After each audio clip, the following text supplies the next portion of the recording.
আপনার ঘরে বাবা আছে, আপনি সত্যি একজন ভাগ্যবান। কারণ বাবা আছে যতদিন, আপনার ভরসা আছে ততদিন।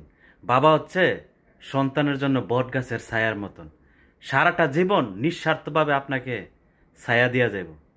বিপদে আপদে সবসময় আপনার পাশে থাকব, নিঃস্বার্থভাবে আপনাকে ভালোবাসা যাইব।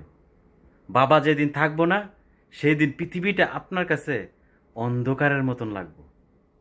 বাবা ছাড়া আপনি কার উপরে ভরসা করবেন এই পৃথিবীতে? বাবার ভাই চাচা, আত্মীয় স্বজন, তারা তো হইলো কাল সাপ। সুযোগ পাইলেই আপনারা সুবুল মারতে চাইব। আপনার উন্নতি দেখলে, ভালো দেখলে তারা সহ্য করতে পারে না, সবসময় আপনাকে ক্ষতি করতে চাইব। তাই আপনার ঘরে বাবা আছে, বাবাকে কখনো অবহেলা করেন না।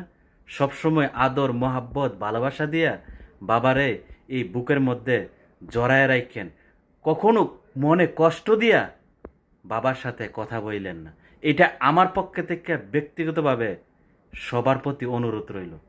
যাদের বাবা পৃথিবীতে নাই, তাদের জন্য আমার মন থেকে দোয়া রইল, আল্লাহ পাক যেন ব্যস্ত নসিব দান করে। তাই আমি পৃথিবীতে বেঁচে থাকা সকল বাবার প্রতি আমার অন্তর থেকে ভালোবাসা রইল। আর যাদের ঘরে বাবা আছে, তারা বাবাকে সবসময় ভালোবাসেন, আদর মোহাব্বত সোহাগ করেন, কখনো মনে কষ্ট দিয়ে কথা বললেন না। আমার এটা ব্যক্তিগতভাবে অনুরোধ রইল। বাবা ছাড়া এই পৃথিবীটা আপনার কাছে অন্ধকার লাগবে।